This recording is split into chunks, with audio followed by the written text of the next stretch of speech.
మెజారిటీతో గెలిచిన శ్రీ పల్లా శ్రీనివాస్ గారికి నా హృదయపూర్వక. అలాగే జనసేన అధ్యక్షులు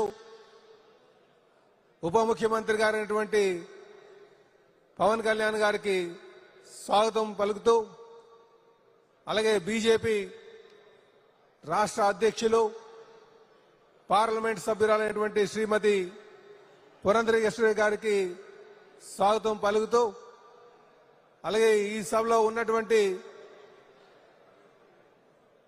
పార్లమెంట్ సభ్యులకు,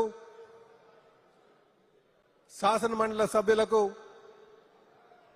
శాసనసభ్యులకు, అలాగే మంత్రివర్గంలో ఉన్నటువంటి పెద్దలందరికీ కూడా స్వాగతం పలుకుతూ వారికి కేటాయించినటువంటి సీట్లో ఆశీర్వాదం కావాల్సిందిగా కోరుచున్నాం. అలాగే తెలుగుదేశం